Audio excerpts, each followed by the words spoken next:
Que a graça e a paz de Deus esteja com cada um, com cada uma, em mais esse podcast. Hoje nós vamos falar sobre um tema que é muito importante para a nossa vida cristã. E eu quero ler com vocês, eu vou ler um texto um pouco grande, que começa em Efésios, carta do apóstolo Paulo aos Efésios, capítulo 4, a partir do versículo 25, e eu vou até o capítulo 5, no versículo 14. Diz assim a palavra de Deus: Por isso, deixando a mentira, que cada um fale a verdade com o seu próximo, porque somos membros do mesmo corpo. Fiquem irados, mas não pequem. Não deixem que o sol se ponha sobre a ira de vocês, nem deem lugar ao diabo. Aquele que roubava, não roube mais. Pelo contrário, trabalhe fazendo com as próprias mãos o que é bom, para que tenha o que repartir com o necessitado.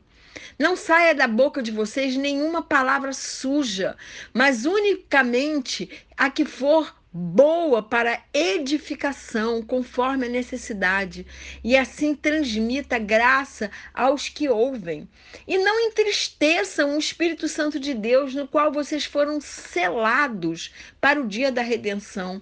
Que não haja no meio de vocês qualquer amargura, indignação, ira, gritaria e blasfêmia, bem como qualquer maldade. Pelo contrário, sejam bondosos e compassivos uns para com os outros, perdoando uns aos outros, como também Deus, em Cristo, perdoou vocês. Portanto, sejam imitadores de Deus como filhos amados e vivam em amor, como também Cristo nos amou e se entregou por nós, como oferta e sacrifício de aroma agradável a Deus. Que a imoralidade sexual e toda impureza ou avareza não sejam nem sequer mencionadas entre vocês, como convém aos santos. Não usem linguagem grosseira, não digam coisas tolas nem indecentes, porque isso não convém. Pelo contrário, digam palavras de ação de graças. Fiquem sabendo disto: nenhuma pessoa imoral, impura ou avarenta, porque a avareza é idolatria, tem herança no reino de Cristo e de Deus. Não se deixem enganar com palavras vazias, porque a ira de Deus vem sobre os filhos da desobediência por causa dessas coisas. Portanto, não participem daquilo que eles fazem. O mundo faz, né? Porque no passado vocês eram trevas, mas agora são luz no Senhor. Vivam como filhos da luz, porque o fruto da luz consiste em toda bondade, justiça e verdade, tratando de descobrir o que é agradável ao Senhor. E não sejam cúmplices nas obras infrutíferas das trevas. Pelo contrário, tratem de reprová-las, pois aquilo que eles fazem em segredo é vergonhoso até mencionar. Mas todas as coisas, quando reprovadas pela luz, se tornam manifestas, porque tudo que se manifesta é luz. Por isso é que se diz: desperte, você que está dormindo, levante-se dentre os mortos e Cristo o iluminará. Que Deus abençoe a leitura da sua palavra. Então, Paulo aqui descreveu 6 maneiras concretas pelas quais a dinâmica do despir e vestir deve ocorrer na comunidade cristã. Deixar de mentir para dizer a verdade, controlar a ira, deixar de roubar e passar a trabalhar fazendo o que é bom, usar as palavras apenas para edificação, afastar a amargura para andar em amor, afastar a impureza e agradecer pelos dons de Deus. Seis maneiras de você se despir e se vestir com coisas boas. Em cada caso, o apóstolo Paulo mostrou uma sanção ou razão para a mudança do velho homem para o novo homem. Quando a gente aceita Jesus como Senhor, A gente morre. Esse é, inclusive, o simbolismo do batismo, do batismo de imersão, né? Você desce as águas, deixando lá o velho homem, e quando você sai das águas, você renasce em Cristo Jesus. Você renasce uma outra pessoa, um outro homem, uma nova mulher. Então, isso é o despir e vestir. Se somos membros uns dos outros, nós temos que zelar e cuidar um do outro para sermos verdadeiramente um com o outro. Temos que nos despir da ira e nos vestir da tolerância e do amor. Você pode se irar no sentido de se indignar por causa do pecado, por causa de situações escandalosas que acontecem no nosso dia a dia. Nós temos que nos indignar, mas não podemos transformar a nossa indignação, a nossa ira, em pecado, ofendendo a um irmão. Isso que significa irar, mas não pequeis, como, né, a Bíblia fala, irar-vos, mas não pequeis. Jesus se irou quando chegou no templo e viu aquele comércio desmedido lá, mas ele não pecou. Ele jogou fora as mesas, mas ele não chegou ofendendo ninguém, nem querendo machucar ninguém, nem matar ninguém. É essa a diferença. Ele se irou, mas ele não pecou. Nós temos que imitá-lo. E antes que acabe o dia, por isso que diz, não se põe o sol sobre a vossa ira, antes que acabe o dia, nós temos que nos consertar com o irmão. Quando a gente se ira contra um irmão, né? A gente tem que se consertar para que a nossa ira não se transforme em amargura, em mágoa, em ressentimento. Nós temos que nos despir da ira para não dar lugar ao diabo, porque só ele sai ganhando com a nossa desunião. Temos que nos despir do roubo e nos vestir do trabalho, um trabalho que a gente faz com as nossas mãos com honestidade. Nunca devemos fazer nenhuma concessão com algum trabalho desonesto. Temos que trabalhar e usar nosso dinheiro para o nosso sustento e ter com o que acudir o necessitado. Para melhor, porque melhor é dar do que receber. E hoje, meus amados, minhas amadas, como nós temos pessoas necessitadas, pessoas passando fome, pessoas na rua querendo um prato de comida, nós temos que acudir essas pessoas. Nós temos que nos despir das palavras torpes, das palavras. Torpe é torpeza, é maldade. Então nós temos que nos despir das palavras maldosas e nos vestir de palavras que edificam, que geram vida, que geram graça.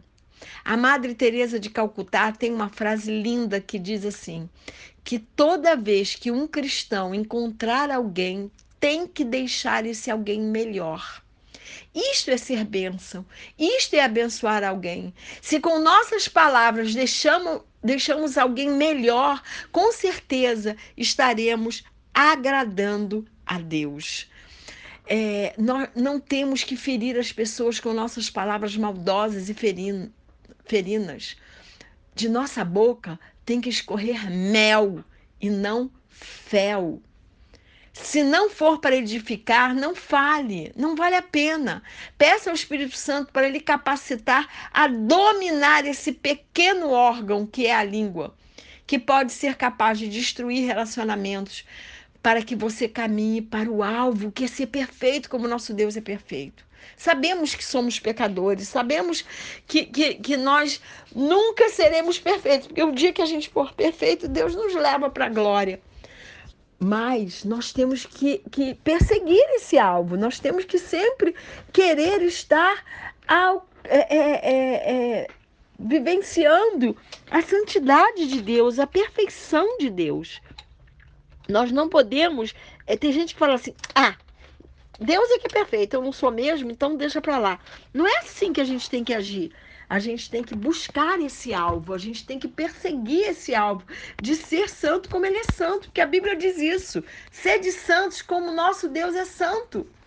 E ser santo tem um sentido de perfeição quando a gente fala que Deus é santo, porque Ele é perfeito, mas tem um sentido também de estarmos separados. Ser santo é estar separado para Deus, separado para toda boa obra. Então, temos que nos despir da amargura e nos vestir do amor. Se tirarmos nossa roupa da amargura, junto com ela sairá a roupa da ira, da cólera, do ressentimento, das brigas, das blasfêmias, da malícia. Roupas que não convêm a quem segue a Jesus Cristo. Roupas que não convêm àqueles que desejam ser felizes e bem-aventurados. Roupas daqueles que querem agradar o coração de Deus. Às vezes usamos de meias palavras para sugerir atitudes maldosas a respeito de um irmão. Ao invés dessa atitude, vamos nos vestir das roupas de benignidade, das roupas do perdão. Vamos ser compassivos uns com os outros, como é da vontade de Deus. Vamos nos despir da imoralidade e nos vestir da gratidão pelos dons que recebemos de Deus. Vamos tirar as roupas da impureza, da cobiça, das conversações maldosas. Porque a Bíblia fala que as más conversações prejudicam a tua vida cristã. Conversações vãs, inúteis, porque a Bíblia diz que são inconvenientes e que, portanto, não convém a quem segue ao Senhor. Vamos nos despir de gracejos atrevidos e grosseiros, escárnios, de fazer graça sem graça com alguma questão do outro. Nada disso edifica. Nada disso nos convém. Quem me conhece sabe que eu detesto certas brincadeiras, porque eu digo que que é brincadeira quando todos se divertem. Se um brinca com alguma questão, ou defeito, ou característica do outro, e o outro se sente humilhado, envergonhado, não é brincadeira, é sadismo, é perversidade, é crueldade. Ninguém pode escarnecer do outro, ninguém pode zombar do outro. Hoje em dia tem a palavra, né, bullying nas escolas, mas às vezes a criança aprende com o adulto a escarnecer do outro, a zombar de alguma característica que o outro tenha. Às vezes nem é um defeito. Nós temos que nos despir disso tudo, porque nada disso edifica, nada disso convém. Uma vez que a união prática entre os cristãos demonstra o poder reconciliador de Deus, a desunião é especialmente valorizada pelo Império das Trevas. Isso vem do Império das Trevas. Deus quer a união, Deus quer a unidade.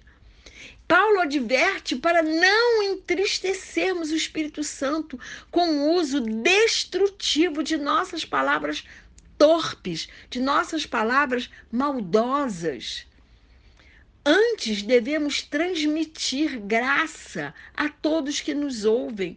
Se recebemos graça, nós temos que derramar essa graça aos outros para que todos possam ver em nós o selo do Espírito Santo e a luz de Jesus. Nós fomos selados, marcados, separados pelo Espírito para o dia da redenção. Por isso o diabo não pode nos tocar, porque temos o selo do Espírito de Deus. Mas Paulo nos adverte a não entristecermos esse Espírito Santo que habita em nós. Nós somos o templo do Espírito Santo.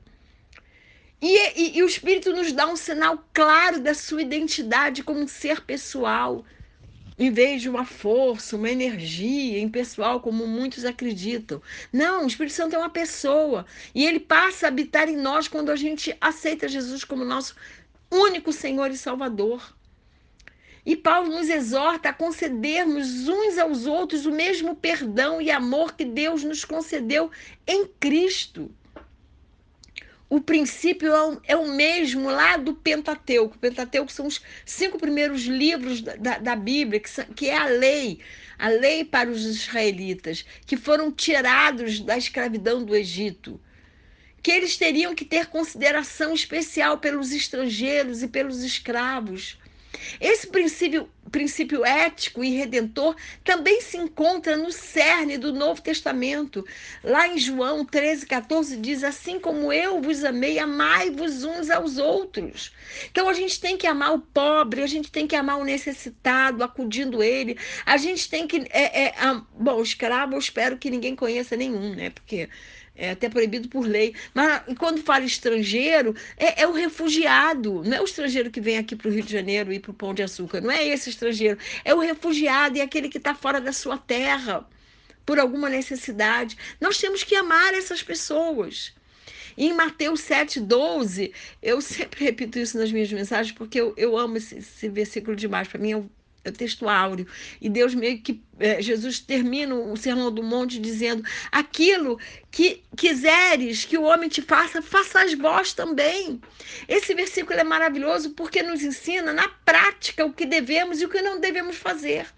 É só aprendermos a nos colocar no lugar do outro, a termos empatia. Eu gosto que debochem de mim, que escarneçam de mim, então eu não vou fazer isso com ninguém. Eu gosto que me tratem com amor, com delicadeza, com empatia, respeito. Então é assim que eu vou tratar a outros. Eu gosto que façam fofoca com meu nome, então eu não vou fazer fofoca com o nome de ninguém. Eu gosto que invadam a minha vida, a minha privacidade, então, se eu não gosto, eu não vou fazer isso com ninguém. Se eu gosto que me digam sempre a verdade, que me tratem com amor, que sejam tolerantes comigo, que me tratem com honestidade, se eu gosto de ouvir palavras que me edificam, se gosto de ser amada, se gosto de ser perdoada quando erro, e se gosto que sejam gratos a mim quando faço o bem, é assim que eu tenho que agir com todas as pessoas que me cercam. Paulo queria que os cristãos ficassem mais do que fizessem mais do que se recusarem a ter participação nas coisas que fazem com a ira de Deus se torne inevitável. Paulo queria que os cristãos, no caso aqui, a igreja de Éfeso, não provocasse a ira de Deus, não entristecesse o Espírito Santo. Porque a consequência da união dos crentes com Cristo é que ele, que é luz do mundo, transmite essa luz para nós. Ele disse: vocês agora são a luz do mundo. A luz de Jesus tem que incidir em nós que o seguimos. E, por definição, luz irradia luz. Portanto, Paulo prevê que os cristãos vão exercer impacto sobre o mundo em que vivem com a sua luz. E não envergonharem o nome de Jesus, como muitos que se dizem cristãos estão envergonhando o nome de Jesus. Nós não podemos fazer isso, meus amados, minhas amadas. Certos aspectos da prática não cristã são tão vergonhosos que, ao serem trazidos à luz, irão envergonhar alguns não cristãos e levá-los ao arrependimento. Nós temos que levar quem não conhece Jesus ao arrependimento. Temos que despertar. O apóstolo Paulo está rogando àqueles que estão mortos espiritualmente falando para se levantar e receberem essa luz de Cristo. Então vamos despertar. Não vamos dormir espiritualmente. Vamos permitir que Cristo nos ilumine com sua resplandecente luz. E vamos alegrar o Espírito Santo para podermos viver aqui e agora o reino de Deus e ver a glória de Jesus. É essa palavra que eu tenho para vocês hoje. E que o Senhor nos abençoe e nos guarde, que faça resplandecer o seu rosto sobre nós e que tenha misericórdia de nós, que sobre nós o Senhor levante o seu rosto e nos dê a paz.